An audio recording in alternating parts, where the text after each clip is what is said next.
여러분은 샤워하실 때 어떤 순서로 하십니까? 샤워 말입니다. 저는 목욕탕에 딱 샤워장에 들어가면은 가장 먼저 옷을 다 정리한 다음에 놔두고 치약을 묻혀서 먼저 양치질을 합니다. 거울 쳐다보면서. 아직도 거울을 안 쳐다보고 그냥 양치질하면 꼭 여기 막 찔러버려가지고 꼭 거울 쳐다보고 찌르지 않도록 자 이렇게. 그 다음에 하는 일이 머리를 감습니다.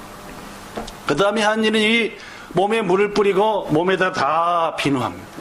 그 다음에 하는 일이 여기다가 비누칠을 잔뜩 합니다. 그리고 면도를 하죠.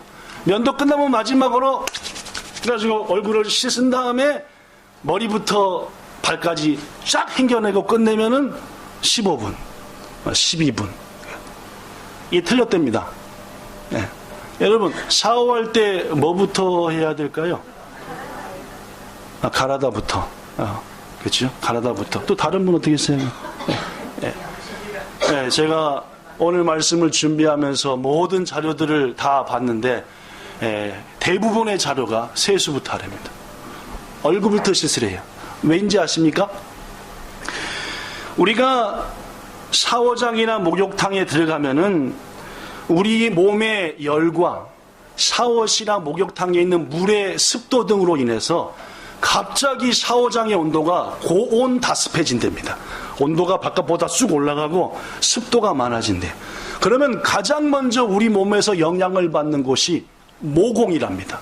모공, 그러니까 털이 있는 모든 구멍들, 얼굴부터 머리부터 발끝까지 모공이 있지 않습니까? 그죠? 그 모공들이 고온 다습해지면은 이렇게 커진대요. 진짜 이렇게 커지는 건 아니고 커진다 그만. 커지면은 특히 이 모공 중에 가장 영향을 받으며 커지는 곳이 얼굴이래요. 이 얼굴 모공인데 이 먼저 샤워를 할 때 세수를 하지 않으면은 모공이 커진 상태로 얼굴에 있는 모든 노폐물, 더러운 것들이 얼굴에 묻은 그대로 모공 속으로 쏙 들어간답니다. 첫째, 모공이 커짐. 둘째, 모공 깊숙이까지 때가 들어가. 셋째, 깊숙이 간 때는 나까나까 안 나옴. 고로 샤워할 때 가장 먼저 할 일은 맨 마지막에 세수 한 번 더 해도 좋으니까 일단 하루 종일 묻은 얼굴 때를 모공이 커지기 전에 씻어서 이게 첫 번째랍니다. 두 번째는 뭘까요? 역시 찾아본 바에 의하면 두 번째는 머리 샴푸를 해야 됩니다.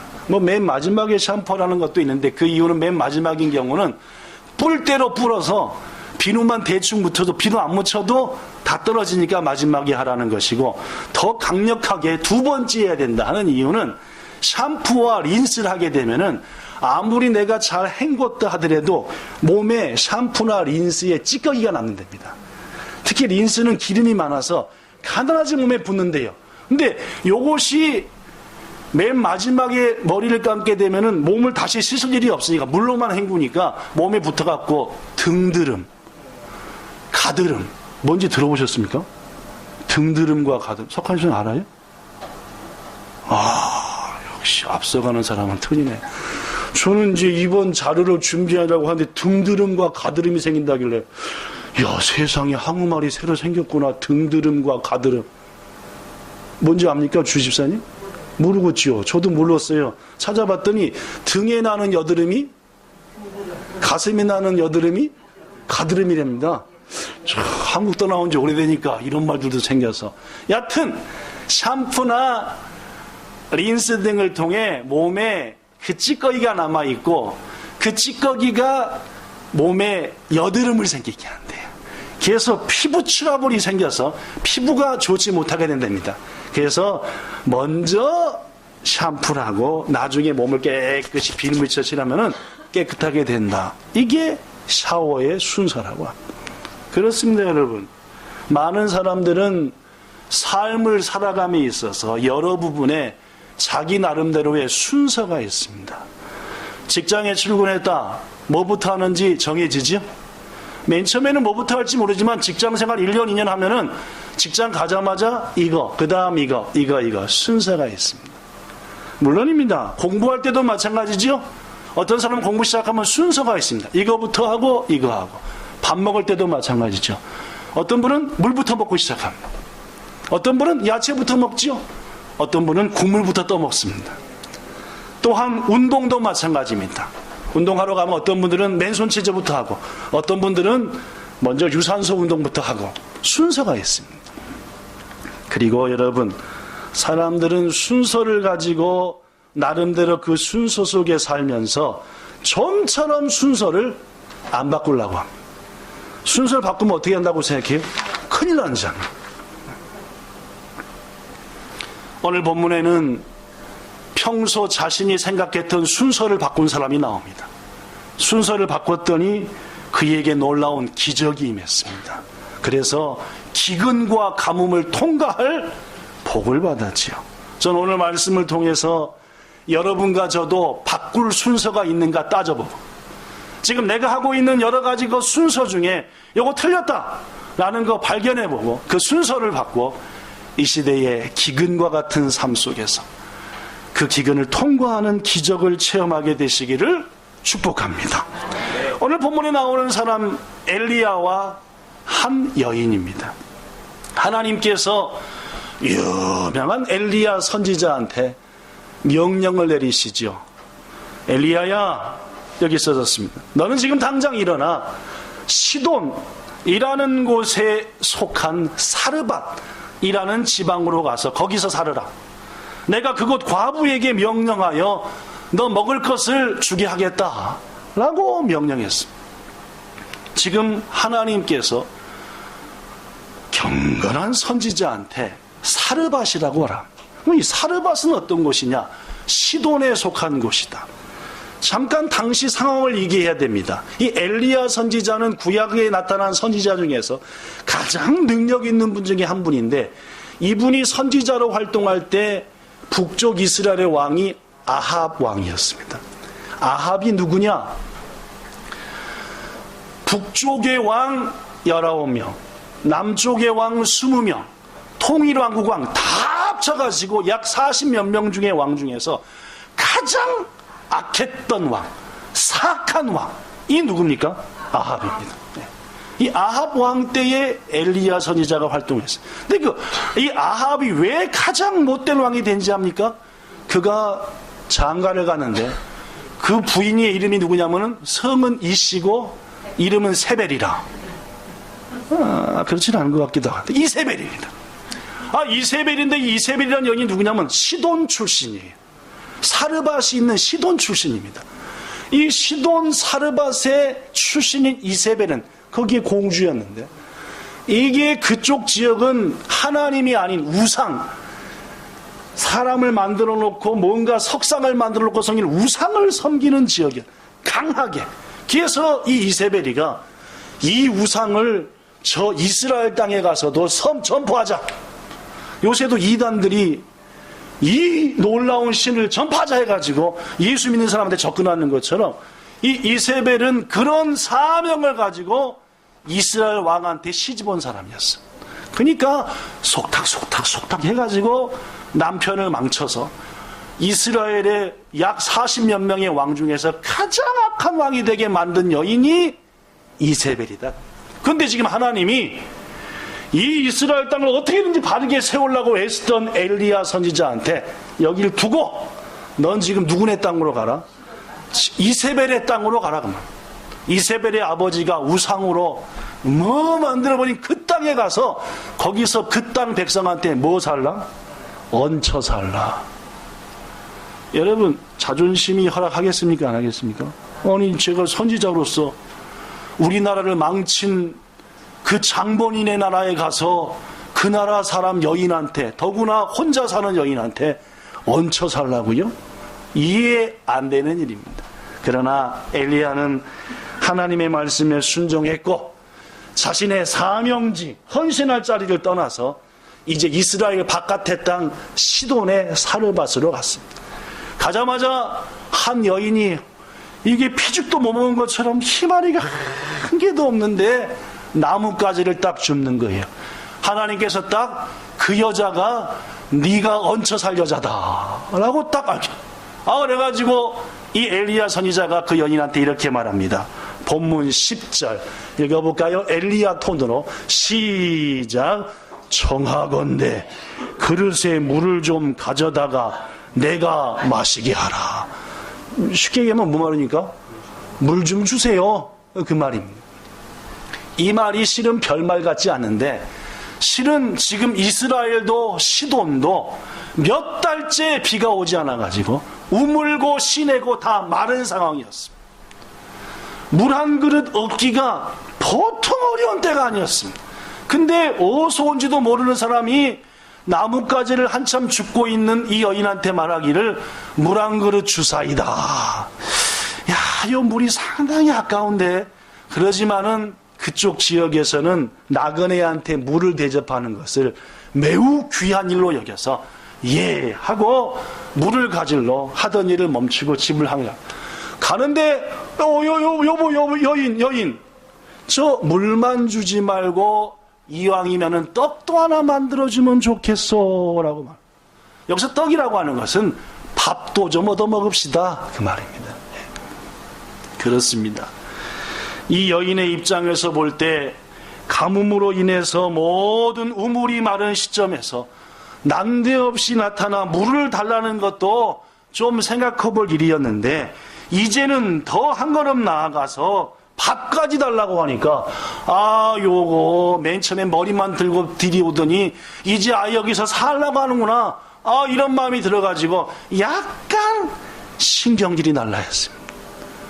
그래서 이 여인이 이 선지자한테 자기의 상황을 말합니다. 본문 12절 당신이 믿는 하나님, 내가 보기엔 딱 당신은 지금 누굴 믿는 사람이다? 하나님 믿는 사람인데 당신의 하나님을 두고 내가 맹세하는데 실은 나한테 떡이 없습니다. 밥도 없습니다. 물도 조금밖에 없습니다. 저에게는 아들이 하나 있습니다. 실은 몇 달간 이어지는 가뭄 속에 먹을 것 모든 것 떨어져서 이제 우리 아들과 내가 겨우 먹을까 말까 한 정도를 만들 밀가루와 그걸 만들까 말까 한 기름 그만큼밖에 없어. 난 지금 마지막으로 그 음식을 만들어 먹고 이제 죽음을 맞이하고자 몇 개의 나뭇가지를 주스러 나왔는데 당신이 나한테 먹을 것을 달라 하니 그러면은 나와 내 자식 더구나 생명 같은 내 자식은 어떡합니까? 일본말로 이렇게 써졌습니다. 아나타노 카미 슈와 이끼때 오라레마스 와타시니와 야이타 빵나도 아리마센 타다 치보노 나카니 히토 니기리노 고무기 꽃도 빅노 나카니 와지카나 아브라가 아루다케 데스 와타시와 니혼노 마키오 히로떼 가에리 와타시 또 와타시노 무스코노 타베모노 쭈쿠르 토코로 데스 와타시타치와 소레오 타베떼 시마에바 아또와 시누노 마츠 바카리 데스. 참 속상한 얘기입니다. 그죠?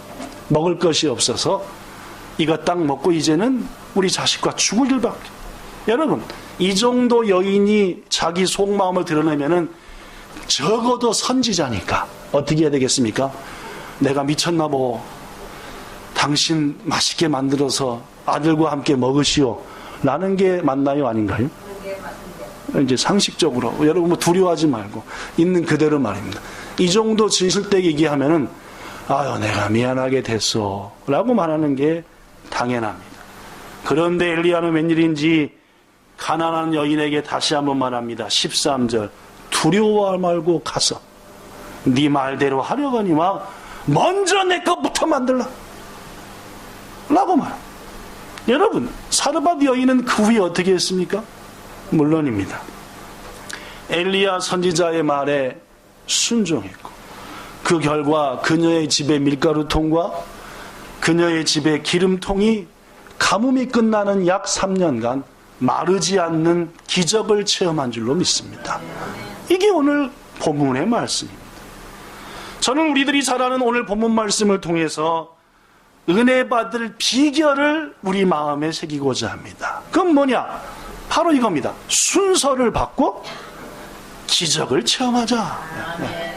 내가 생각했던 순서, 내가 이제까지 아무렇지 않게 해왔던 그 순서, 이미 내 고집이 돼버리고 내 주관이 돼버린 순서를 바꿔보자 그 말입니다. 그래서 사르밧 여인이 체험한 기적을 우리도 체험해보자. 저는 서론에서 말씀한 것처럼 사람들은 삶을 살아가며 있어요. 여러 부분에 나름대로 순서가 있습니다. 그 순서가 과연 옳으냐 그 말. 전 샤워 얘기했습니다. 알겠죠? 옳으냐 그 말. 오늘 본문에는 두 가지 순서가 나오죠. 첫 번째 엘리야가 말한 순서입니다. 엘리야가 생각한 순서는 먼저가 누굽니까? 나입니다. 나. 먼저는 나요. 그 다음은 누구다? 너하고 네 자식이다. 철면피 같은 거죠. 그럼 나부터 먹이고 그 다음 네 것 해라. 이게 엘리야가 생각한. 둘째, 사르밧 여인이 생각한 순서입니다. 굶주린 아들 먼저 먹이고 남으면 내가 좀 먹고 그래도 남으면 선지자를 줄 마음이 있겠다. 이게 사르밧 여인의 순서입니다. 묻습니다. 어느 쪽이 더 객관적이고 상식적입니까? 엘리야 것 쪽입니까? 사르밧 쪽이 더 객관적입니까? 도전입니다. 사르밧 여인이 생각한 순서가 상식적입니다. 당연하지요. 마지막 남은 밀가루와 기름 본래부터 누구 거였습니까? 사르밧 여인 거였습니다. 끝까지 남겨둔. 몇 번이나 먹고 싶었지만 참다 죽을 것 같으면 만들어 먹자 하고 남겨둔 그들의 것입니다. 더구나 어른보다는 상식적으로 아직 어린 연약한 배고파서 죽으려고 하는 애를 먼저 먹여야죠. 이런 상황에서 더구나 둘 다 어른일 경우에는 힘센 남자가 먹어야 됩니까? 연약한 여자를 먹여야 됩니까? 여자가 얘기해서 의미가 없습니다. 남자 여러분들 아내를 먼저 먹여야 됩니까? 자기가 먼저 먹어야 됩니까? 상당히 이상한 소리가 막 들리네.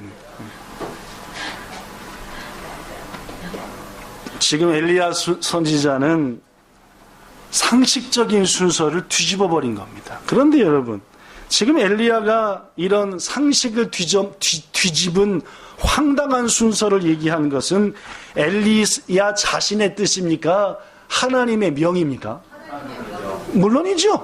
지금 엘리야가 이런 것은 엘리야 자신의 생각으로 제안한 것이 아니라 하나님이 그렇게 시켰기 때문에 나 부끄럽고 참 창피스럽기도 하고 하지만 하나님의 말씀 따라 사르밧 여인한테 얘기하는 겁니다.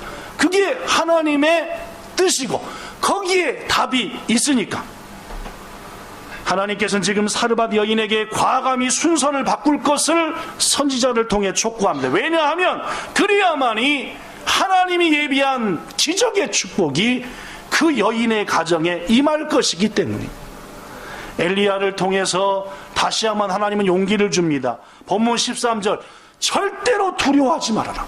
무서워하지 말아라. 내 말대로 해라. 오소레 때와 나라나이 다의 때 아나타노 있다 도리니 시나사.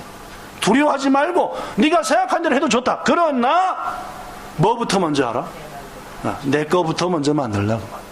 네 생각대로 너와 네 자식을 위해서 만들어라고. 그러나 그 만들기 전에 누구 거부터 만들어라? 내 거부터 만들어라. 지금 이 여인에겐 두려움이 있습니다. 그 두려움이 뭡니까? 마지막 남은 밀가루와 기름으로 떡을 만들어 먹고 이제 곧 우리는 뭐 한다? 죽는다라는 죽음에 대한 두려움. 이걸 놨다가는 그 죽음이 훨씬 더 우리한테 뭐 온다? 빨리 온다는 거예요. 이게 무섭죠. 사랑하는 성도 여러분, 이 여인의 두려움은 우리들이 가진 두려움과 많이 틀리지 않습니다. 왜 우리들이 내 것부터 챙기는지 압니까? 두려우니까요. 나 죽어버리면은 아무것도 안 될 것 같으니까 내 것부터, 내 입을 것부터, 내 마실 것부터 챙겨. 그런데 여러분, 이와 같은 두려움에도 불구하고 오늘 이 사건에서 가장 중요한 것 중 하나는 사르밧 여인이 황당하고 비상식적이고 이기적이고 두렵기까지 했던 그 엘리야 선지자의 말에 대해서 과감히 자신이 생각했던 순서를 버려버리고 하나님께서 선지자를 통해 주신 그 순서대로 바꿨다는 겁니다. 본문 15절 그가 가서 엘리야의 말대로 했다라고 성경은. 사랑하는 성도 여러분, 아무리 다급해도, 아무리 두려워도, 아무리 폭폭해도 먼저 할 것과 나중은 구별해야 합니다. 그게 중요한. 아무리 마음이 힘들고 삶이 어려워도 예배의 자리와 사명의 자리는 먼저 지켜야 합니다. 내가 지금 마음이 힘들고 어렵고 삶이 어렵다 하더라도 죽게 예배해야 될 자리, 내가 마땅히 감당해야 될 사명의 자리를 던져버린다고 한다면 그것은 순서가 바뀌는 겁니다. 여러분, 우리가 먼저 할 것을 하나님 앞에 구별하면 하나님은 반드시 그 나머지 일을 우리를 대신에 친히 행하신다. 이게 성경의 가르침입니다. 하나님은 결코 우리에게 우리의 삶을 포기하라고 말하지 않습니다. 네 가정과 사업장과 모든 인생의 삶을 팽개치라 라는 게 아닙니다. 먼저 내 것부터 해라 그 말. 그리고 네 것 해라 그 말입니다. 네 말대로 네 자식을 위해, 너를 위해서 음식을 만들라고 말. 그러나 뭐부터 해라? 하나님이 원하는 것부터 해라. 본문 13절에 분명합니다. 오소레 때와 나라나이 가에 때 아나타노 있다 도리니 시나사이. 와타시가 있다 도리가 아닙니다. 아나타가 네가 말한 대로 해라 그 말. 그러나 딱 한 가지, 내가 얘기한 거 먼저 하고 네 것 해라 그 말. 예수님께서도 말씀하셨지요. 무엇을 먹을까, 무엇을 입을까, 무엇을 마실까 하지 말라. 너희 아버지께서 이 모든 것이 너에게 있어야 할 줄을 안다. 고로 너희는 먼저 뭘 하라? 하나님의 나라와 하나님의 백성으로 의롭게 사는 것을 구하라. 그리하면 이 모든 것을 너희에게 주신다. 세상을 포기하라. 다 버려버려라. 될 대로 냅둬버려라. 그거 아닙니다. 내가 너에게 지시한 것, 그것을 먼저 하면 나머지 모든 것을 내가 책임져 줄 것이고 네가 할 수 있게 도와줄 것이고 문을 열어줄 거니까 순서만 똑바로 정해라. 이게 오늘 하나님이 하신 말씀. 사랑하는 여러분, 하나님께서 우리 인간들에게 주신 특별한 두 공동체가 있다 했습니다. 첫째는 최고 먼저 주셨던 가정이요, 둘째는 그 다음에 주신 교회입니다. 그죠? 우리는 교회를 가정처럼 섬기고 가정을 교회처럼 섬기면서 거기서 행복과 평안을 누려야만이 행복한 사람들입니다. 여기는 여러분과 저는 말입니다. 가정을 교회처럼, 남편을 예수님처럼 섬기고 또 교회를 내 집처럼, 교회를 가장 사랑하는 가정처럼 간절히 섬길 때 행복한 사람들입니다. 다시 얘기합니다. 우리 그리스도인들이 교회 생활과 가정 생활 둘 다를 통해서 행복을 느끼지 못하면 세상 다른 것에서 절대로 그 행복을 채울 수 없습니다. 우린 그런 존재들입니다. 갑자기 웬 교육이냐 하실 텐데 우리가 바꿔야 될 것 중 하나가 이 부분이기 때문에 그렇습니다. 만약 공부하는 학생한테 지금의 학교 생활과 신앙 생활의 순서를 좀 바꿔보라 라고 말한다면 어떻게 될까요? 좀 더 쉽게 설명합니다. 즉 학교 생활을 교회 생활하듯이, 교회 생활을 학교 생활하듯이 한번 해보라 그 말입니다. 어떤 학생이 시험 기간이 되었습니다. 내일부터 중요한 시험이 하루에 3과목씩 딱딱 있습니다. 그 학생이 내일부터 시험이니까 오늘은 뭐합니까? 그동안 팽팽 놀았어도 오늘은 뭐하죠? 마저 팽팽 놉니까? 양심이 있으니까 오늘은 뭘 합니까? 공부를 하지요. 내일 뭐가 있으니까? 시험이 있으니까 도전입니다. 그죠? 또한 내일 어려운 과목의 강의가 있다. 이제까지 몇 번을 경험해 볼 때 그냥 들어갔다가는 뭔 말인지도 모르고 하품만 하다가 나온다 라는 생각이 드니까 오늘 학교 가면서, 아니 오늘 학교 오면서, 아니면 내일 그 강의 있는 시간에 가면서 전철 속에서 뭐합니까? 오늘은 뭘 공부하나 하고 읽어보기라도 하지요. 그렇습니다. 이게 학생이 후천히 하는 일이죠. 시험을 맞으면 오늘이라도 공부하고, 어려운 과목이 있으면 읽어라도 보고 가고. 그런데 여러분, 그 학교 생활을 한번 교회 생활 하듯이 일부 성도들이 해봅니다. 시험 보는 날인데도 여전히 놀고 터덜터덜 갑니다. 그럼 여러분, 시험이 잘 볼 리가 있습니까? 없습니까? 없지요. 내일이 성경 퀴즈 대회다. 교회에서 뭐 몇 달 전부터 광고합니다. 그렇죠? 근데 양심이 있지. 퀴즈 대회를 다니엘서하고 뭐 하고 이랬으면은, 아니, 외우진 않더라도 한 번이라도 읽어보고 오는 게 양심 아닙니까? 여러분은 거기에 대해서 어떻게 생각하십니까? 그렇죠? 예. 아니, 자기 자식한테는 시험이라고 신경을 내면서 왜 공부 안 해 하면서 자기는 교회에서 퀴즈 대회 한다는데 열어보도 않고 학교를 털레털레 간다. 교회를. 이거 안 되는 거 아닙니다. 그 말이죠. 예배를 드리러 올 때 아무런 소망과 기대도 없이, 아유, 그냥 학교 졸업해야 되니까 강의 시간 때우러 가는 거야. 이런 마음으로 주의 날, 주의 전을 찾는다고 해봅시다. 예배 시간에 은혜를 받을 턱이 있습니까? 없습니까? 또 사람이 안 되는 거 하나님이 하시니까 또 주실 수도 있겠지만은 좀처럼 안 된다 그 말이. 그렇습니다, 여러분. 우리의 삶 속에서 여러 가지 중요한 일들을 하지만은 때로는 가정을 섬기는 마음으로 주님을 섬기고, 또한 주님을 섬기는 마음으로 남편을 섬기고 해보자 그 말.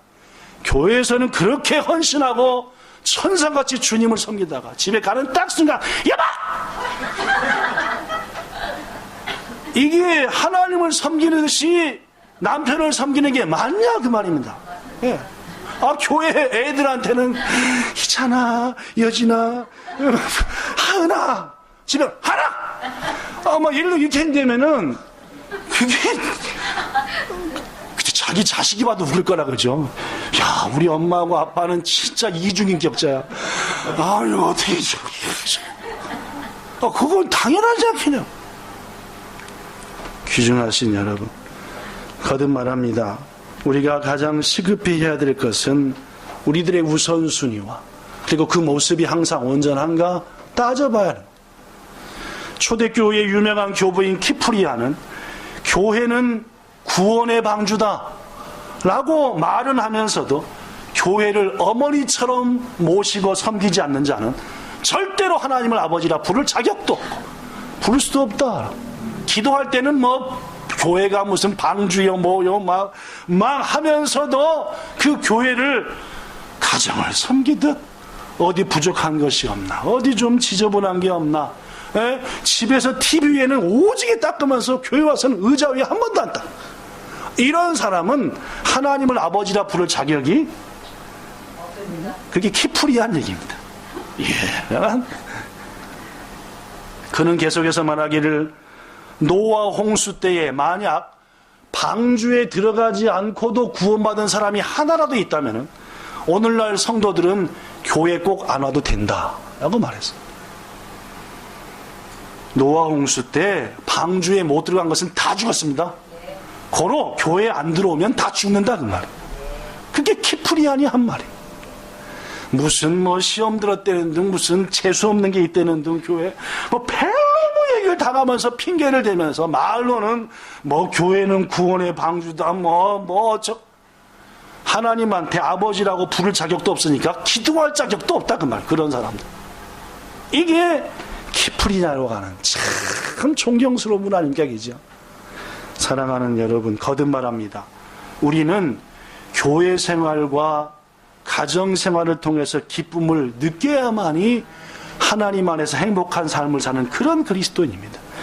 교회 생활을 통해 행복과 기쁨을 느끼지 못한 그리스도인은 결코 온전한 그리스도인 될 수 없고, 가정도 마찬가지입니다.